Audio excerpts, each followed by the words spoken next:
Hello students, in the previous video we have discussed about the center of mass. Center of mass क्या होता है और किस तरह से हम center of mass को कैलकुलेट करने के लिए फॉर्मूले अप्लाई करेंगे, ये सब चीजें हमने प्रीवियस वीडियो में डिस्कस किया था. तो now dear student, in this video now we are going to do some good numerical of our NCERT. तो सबसे पहले हमने आपको बताया था कि सेंटर ऑफ मास का जो फॉर्मूला है वो तीन तरह से अप्लाई होता है. वन डायमेंशन बॉडी के लिए, टू डायमेंशन बॉडी के लिए और थ्री डायमेंशन बॉडी के लिए. Body which have only length, ऐसी बॉडी जिसके पास केवल लेंथ होता है वो वन डायमेंशन बॉडी होती है. और ऐसी बॉडी के लिए जब हमें centre of mass find out करना होता है तो हम केवल एक्स बार फाइंड आउट करते हैं. ऐसी बॉडी जिसके पास एरिया होता है उसको हम टू डायमेंशन बॉडी बोलते हैं. और इस तरह की बॉडी के लिए हमें जब भी centre of mass find out करना होता है तो हम एक्स बार और वाई बार फाइंड आउट करते हैं. थ्री डायमेंशन बॉडी वे होती हैं जिनके पास वॉल्यूम होता है. और ऐसी बॉडी के लिए हमें जब सेंटर ऑफ मास कैलकुलेट करना होता है तो हम एक्स बार, वाई बार और जेड बार फाइंड आउट करते हैं. So these all facts we have already discussed in the previous video. So dear student, now solve some good numerical. तो सबसे पहले हम न्यूमेरिकल करेंगे वन डायमेंशन बॉडी के लिए, उसके बाद टू डायमेंशन और आगे चलेंगे. तो सबसे पहले मैं आपको कुछ न्यूमेरिकल कराऊंगा वन डायमेंशन बॉडी के लिए. ऐसी वन डायमेंशन बॉडी कौन होते हैं? जिनके पास लेंथ होती है. तो यहाँ न्यूमेरिकल तो इंपॉर्टेंट है, बस आपको एक ट्रिक सीखनी है कि जब भी आपको वन डायमेंशन बॉडी का न्यूमेरिकल करना पड़े, यानी वन डायमेंशन बॉडी का centre of mass find out करना पड़े, तो बस प्यारे बच्चों आपको एक बात याद रखनी है. और बाकी वो क्या बात है वो मैं आपको बताऊंगा, बाकी तो न्यूमेरिकल इजी है. तो चलिए लेट स्टार्ट. तो अपनी एनसीईआरटी का एक्सरसाइज क्वेश्चन है 7.3. Not it is not 7.3, it is 7.2. Let me confirm. Yes, it is 7.2. तो NCERT exercise 7.2 numerical we have. In HCl molecule, the separation between the nuclei of the two atom is about 1.27 angstrom. Dear student, क्या situation हमें दिया गया है देखिए. प्यारे बच्चों, we have H molecule and we have Cl molecule. वो H atom and Cl atom यानी HCl molecule. हमें जो given है we have HCl molecule. ये okay. We have HCl molecule. In HCl molecule we have H atom and Cl atom. And what is the condition? दोनों के बीच का जो distance है वो कितना है? 1.27 एंगस्ट्रॉम. ठीक है, तो दोनों के बीच का जो डिस्टेंस है दैट इज 1.27 एंगस्ट्रॉम. ये दोनों के बीच का डिस्टेंस गिवन है. फिर हमसे पूछा गया है find the location of centre of मास. इस मॉलिक्यूल के सेंटर ऑफ मास को हमें क्या करना है? फाइंड आउट करना है. तो प्यारे बच्चों, मान लीजिए ये है इन दोनों का centre of mass. This is the centre of मास. ये हमने इसको क्या मान लिया? Centre of mass. ओके, अब जरा ध्यान दीजिए प्यारे बच्चों, ये हमारा H एटम, ये हमारा chlorine atom. This is the nucleus of hydrogen atom, this is the nucleus of chlorine atom. Okay, तो हाइड्रोजन एटम और क्लोरीन एटम के जो न्यूक्लियस है उनके बीच की डिस्टेंस कितनी है? 1.27. अब सेंटर ऑफ मास का मतलब यानी x bar. Centre of mass यानी x बार. ओके, तो हाइड्रोजन एटम का जो न्यूक्लियस है ये डिस्टेंस मैं ले लेता हूं x. तो क्या आप मुझे बताएंगे सेंटर ऑफ मास की क्लोरीन से कितनी डिस्टेंस हो जाएगी? अगर ये x है तो बची हुई डिस्टेंस कितनी हो जाएगी? 1.27 माइनस x. क्या ये बात समझ में आ गई? अगर टोटल डिस्टेंस 1.27 है और हाइड्रोजन एटम की सेंटर ऑफ मास से डिस्टेंस x है, तो सेंटर ऑफ मास की क्लोरीन एटम से डिस्टेंस क्या हो जाएगी, ये हो जाएगी। ओके प्यारे बच्चों, आगे हमें इंफॉर्मेशन दी हुई है कि जो हाइड्रोजन का एटम है वो क्लोरीन से कितना है, 35.5 टाइम्स ज्यादा हैवी है। ओके, यानी अगर मैं हाइड्रोजन का मास m ले लेता हूं तो क्लोरीन का मास कितना हो जाएगा, 35.5 m। अगर mass of hydrogen is this, mass of hydrogen m है, तो मास ऑफ क्लोरीन 35.5 m। ये इंफॉर्मेशन हमें गिवन है, तो ये सारा हमें गिवन था। तो चलिए लेट कंसीडर। तो पहले तो एक बात समझ लीजिए, two particle system one dimension होता है। ऐसा बॉडी जिसमें दो ही पार्टिकल हो तो उसको हम क्या मानेंगे, वन डायमेंशन मानेंगे। तो ये जो हमारा है एक तरह का क्या है, वन डायमेंशन। ओके, चलिए हमें क्या निकालना है, सेंटर ऑफ मास, यानी x बार हमें क्या करना है, फाइंड आउट करना है। तो प्यारे बच्चों, HCl molecule is one dimension body। जो हमारा HCl मॉलिक्यूल है वो क्या है, वन डायमेंशन बॉडी है। तो जो सेंटर ऑफ मास है यानी x बार, कैसे फाइंड आउट करेंगे बताइए, क्या फॉर्मूला है, m1x1 m2x2 over m1 plus m2। This is equation number 1। One dimension body के लिए x बार निकालते हैं। चलिए अब जरा बताएंगे प्यारे बच्चों, m1 का काम कौन करेगा, ये m1 हो जाएगा, m2 क्या होगा, ये m2 हो जाएगा 35.5 m। x1 अगर ये m1 है तो ये क्या हो जाएगा, x1। x2 का काम कौन करेगा, ये x2 हो जाएगा 1.27 माइनस x। तो देखिए m1 m2 x1 x2 आपके पास है, m1 m2 x1 x2। Clear हो गया। चलिए बस अब आपको एक बात मैं आपको बता देता हूं प्यारे बच्चों, जब भी आपको न्यूमेरिकल करना है वन डायमेंशन के लिए, यानी जब भी आपको सेंटर ऑफ मास निकालना है वन डायमेंशन बॉडी के लिए, तो एक बात रट लीजिए, आप हमेशा सेंटर ऑफ मास को ओरिजिन पे मान के चलेंगे। इस चीज को रट लीजिए। Let consider center of mass at origin. This is the main point of this numerical। हमने क्या किया है, सेंटर ऑफ मास को ओरिजिन पे कंसीडर कर लिया है। अब ओरिजिन क्या होता है, ओरिजिन वो लोकेशन है जहां x की वैल्यू 0, y की वैल्यू 0 और z सभी की वैल्यू क्या होती है, 0 होती है। This is one dimension body के लिए जब भी सेंटर ऑफ मास निकालेंगे हमेशा ये लेके चलेंगे। तो late consider centre of mass at origin. तो इसका मतलब x बार की वैल्यू क्या हो जाएगी, 0। सेंटर ऑफ मास कौन है, x बार, और आपने उसको कहां ले लिया, ओरिजिन पे। तो ओरिजिन पे तो जो भी होगा 0 ही होगा। तो सेंटर ऑफ मास यानी x बार, उसको ओरिजिन पे लिया है तो यानी इसकी वैल्यू क्या हो जाएगी, 0। तो देखिए इक्वेशन 1 बिकम, अब न्यूमेरिकल में कुछ नहीं बचा है। तो देखिए x बार की जगह क्या ले लिया आपने, 0। m1 कितना है प्यारे बच्चों, m। x1 की वैल्यू x आएगी या कुछ और आएगा, जरा समझना।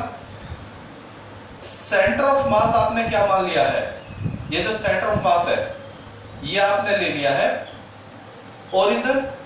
और प्यारे बच्चों ओरिजिन के इधर इस साइड वाली सारी डिस्टेंस क्या होती हैं, प्लस होती हैं, और ये वाली सारी डिस्टेंस क्या होती है माइनस, तो ये क्या आ जाएगा माइनस एक्स आ जाएगा, नहीं आ जाएगा?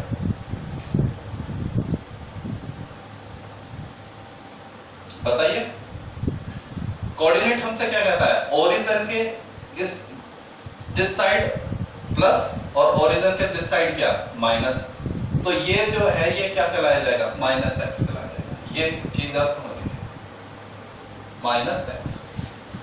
तो एक्स बार की जगह क्या लिया 0 इज इक्वल टू m1 की वैल्यू क्या है m, x1 की वैल्यू माइनस एक्स, x1 की वैल्यू माइनस एक्स, ये ध्यान देने वाली बात है, प्लस m2 की वैल्यू 35.5 m, x2 की value 1.27 minus x upon m1 plus m2 यानी m प्लस 35.5 m। समझ में आ गया? Okay. 0 is equal to minus का mx 35.5। मेरे ख्याल से जरा एक बात देखिए प्यारे बच्चों, m कॉमन आके कैंसिल आउट हो जाएगा। 0 इज इक्वल टू यहां से तो m कॉमन लीजिए तो क्या बचेगा माइनस एक्स प्लस का 35.5 1.27 माइनस एक्स। देख लीजिए ऊपर से क्या ले लिया m कॉमन, यहां से भी m कॉमन ले लीजिए तो 1 प्लस 35.5। देख लीजिए m से m क्या हो जाएगा कैंसिल आउट, तो क्या बचेगा माइनस एक्स प्लस का 35.5, इसकी मल्टीप्लाई कर दीजिए 1.27 माइनस का 35.5x अपॉन ऐड कर दीजिए 36.5। Is that clear? चलिए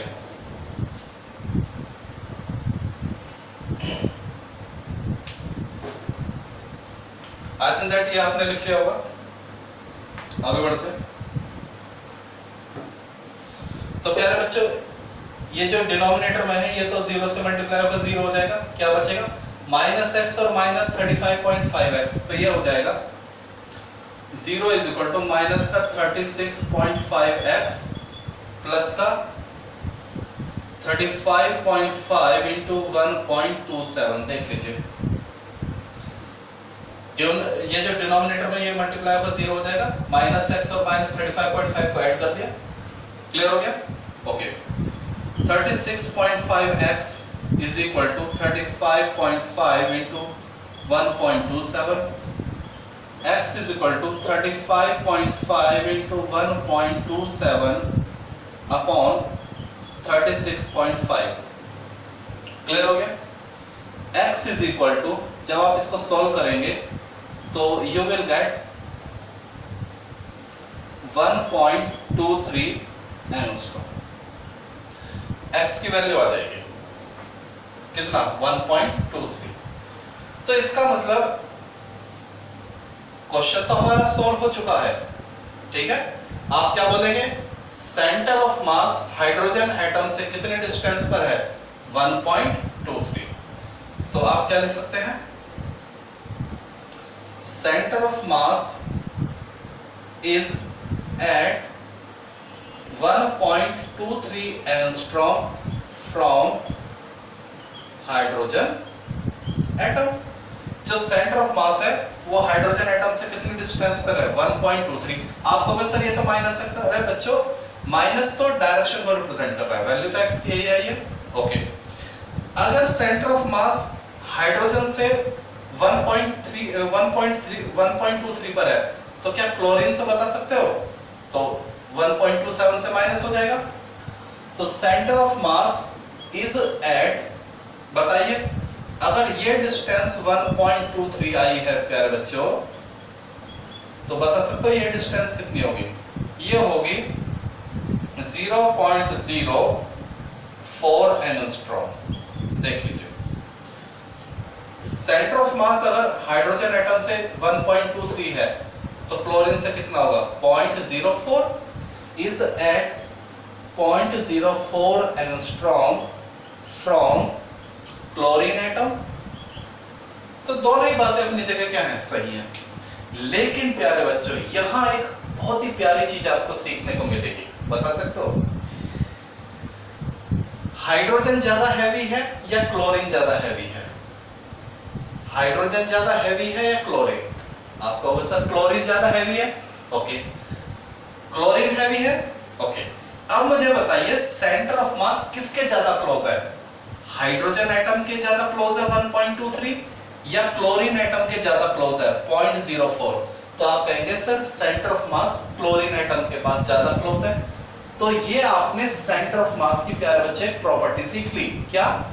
कि किसी भी बॉडी में जो सेंटर ऑफ मास होता है वो कहां होता है? किसी भी बॉडी के अंदर सेंटर ऑफ मास हमेशा उस लोकेशन पे होगा या वहां होगा जहां मास क्या होगा, ज्यादा। Centre of mass is always near to the area where mass is more, ठीक है? और जहां एरिया मास कम होगा वहां से दूर होगा, बस सीधी सी बात है। बहुत ही बढ़िया प्रॉपर्टी है, लिख सकते हैं इस बात को नोट करके।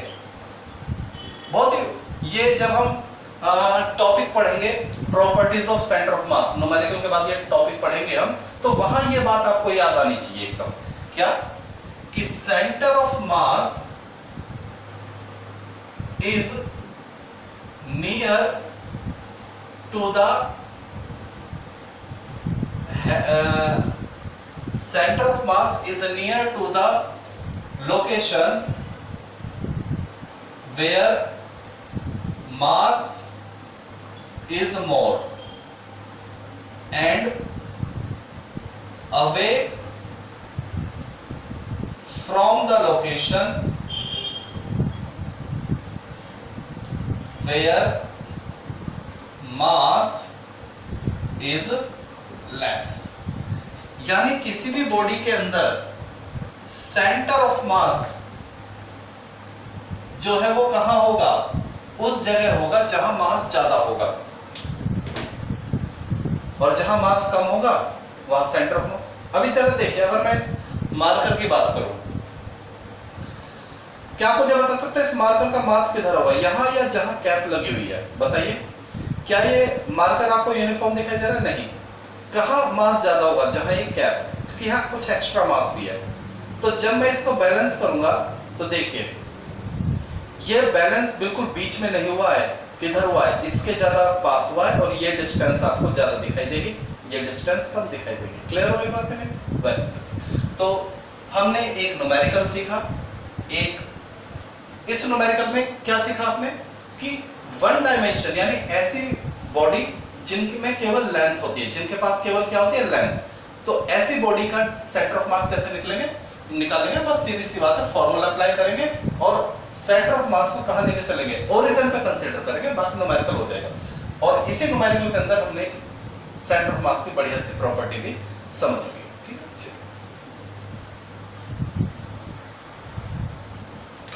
ओके प्यारे बच्चों, एक बहुत ही बढ़िया न्यूमेरिकल आपके लिए है। क्या कहा गया है? In a body of two particle, यानी one dimension body, centre of mass always at mid point if mass of both particle is same. देखिए हमसे क्या बोला गया है कि अगर किसी बॉडी में दो ही पार्टिकल हैं और दोनों के मास सेम हैं, तो शो कीजिए कि जो सेंटर ऑफ मास है वो मिड पॉइंट पर होगा। अब आप कहेंगे सर ऐसी बॉडी जिसके अंदर दो ही पार्टिकल हो और मास क्या हो? सेम, ऐसी कौन सी हो सकती है? होती है हाइड्रोजन एटम या मॉलिक्यूल, हाइड्रोजन मॉलिक्यूल। तो हाइड्रोजन मॉलिक्यूल में दो एटम H और H, दोनों के mass same. Chlorine molecule Cl Cl, nitrogen molecule nitrogen nitrogen. बात समझ आ गई? तो there are lot of examples. Okay, तो सबसे पहले तो ये बात क्लियर हो गई, ऐसी कौन सी बॉडी हो सकती है जिसमें दो पार्टिकल हो और दोनों के मास सेम हो? तो hydrogen molecule HH, chlorine molecule Cl Cl, nitrogen molecule NN। बाकी तो समझ होगा। ओके, चलिए अब हमें प्रूफ करना है कि ऐसी बॉडी के जो सेंटर ऑफ मास है वो मिड पॉइंट पर होते हैं। तो let's solve the given situation. Okay, तो प्यारे बच्चों, ये हमारा मास m1 और ये हमारा मास m2 और ये दोनों के बीच की डिस्टेंस, ठीक है, होगी कुछ ना कुछ डिस्टेंस। चलिए, तो ये हमने मान लिया ये है इनका सेंटर ऑफ मास, और वन डायमेंशन बॉडी के लिए सेंटर ऑफ मास क्या होता है, x बार। चलिए, तो m1 की डिस्टेंस हम क्या ले लेते हैं, x1 ले लेते हैं, m2 की डिस्टेंस क्या ले लेते हैं, x2 ले लेते हैं। चलिए, तो we have x bar is equal to m1 x1 plus m2 x2 over m1 plus m2। अब प्यारे बच्चों, आपको मैंने क्या सिखाया है कि वन डायमेंशन बॉडी के लिए केवल क्या ट्रिक लेके चलते हैं, याद आ गया होगा। Late consider centre of mass यानी x bar at origin. One dimension body यानी ऐसी बॉडी जिसमें दो पार्टिकल हो, ऐसी बॉडी के न्यूमेरिकल जब हम करते हैं तो सेंटर ऑफ मास को ओरिजिन पे लेके चलते हैं, यानी x bar is equal to 0। यही तो बात हो गई। ओके, चलिए, तो इक्वेशन 1 बिकम, प्यारे बच्चों, m1 is equal to m, m2 is equal to m, m1 m2 दोनों क्या है, इक्वल है। given हमें क्या बोला गया है कि m1 और m2 दोनों इक्वल है। चलिए, इक्वेशन 1 बिकम, तो x बार 0 m1 m, x1 क्या होगा, तो हमने आपको बताया ओरिजिन के इधर जो भी होगा वो प्लस होगा, और ओरिजिन के इधर इस साइड जो भी होगा वो क्या होगा, माइनस। क्लियर हो गया। सेंटर ऑफ मास कहाँ है, ओरिजिन पे, ओरिजिन का ये डिस्टेंस प्लस ओरिजिन का ये डिस्टेंस माइनस, तो बताइए x1 क्या आएगा, माइनस x1। m2 की वैल्यू m,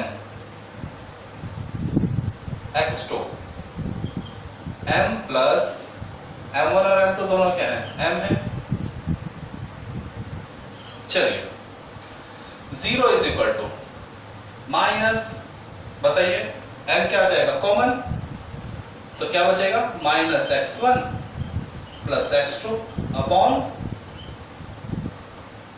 2m। m से m क्या हो जाएगा, कैंसिल आउट, और ये 2 कहां चला जाएगा, 0 पे, यानी minus x1 plus x2 is equal to 0, यानी कि x1 is equal to x2। ये तो बात हो गई।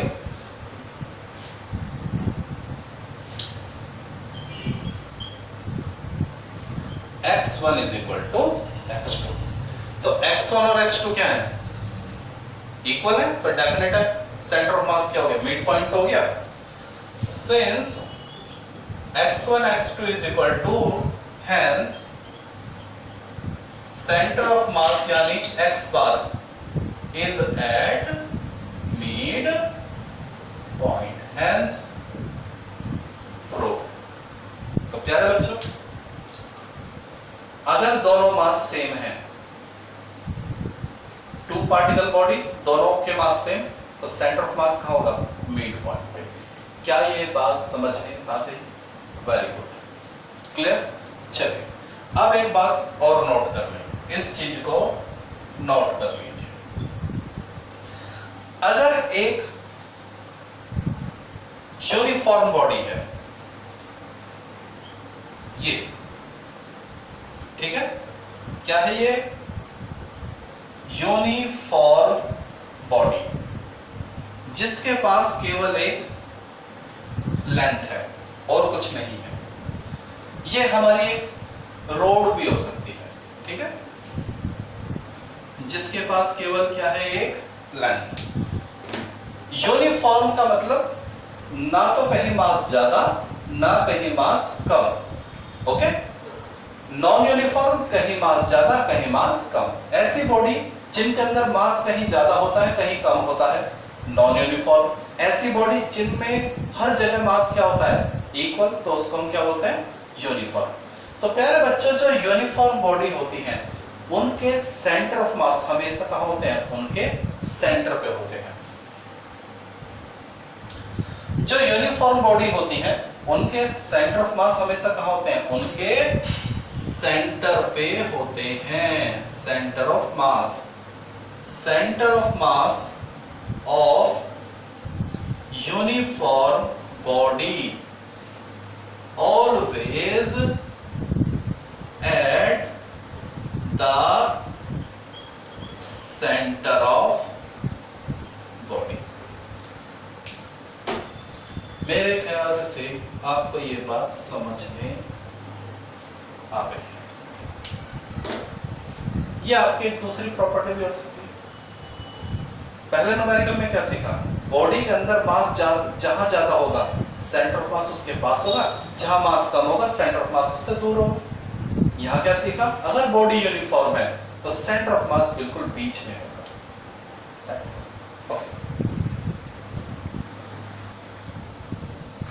Okay students, now we have the example 7.2 of our NCERT. Find the center of mass of a triangular lamina। तो इसको solve करते हैं गिवन सिचुएशन को। हमें प्यारे बच्चों एक ट्रायंगुलर लैमिना दिया हुआ है, नाम दे देता हूं मैं इसको ABC, ठीक है। जो ट्रायंगुलर शेप है ABC, तो हमें कहा गया है कि इसका क्या निकालिए? सेंटर ऑफ मास। आप कहेंगे सर आपने इसको 3 बार ड्रॉ क्यों कर दिया? अभी पता चल जाएगा। तो देखिए हमें एक ट्रायंगुलर लैमिना दिया है और हमें से उसका क्या पूछा है? सेंटर ऑफ मास। तो देखिए इसका क्या तरीका है।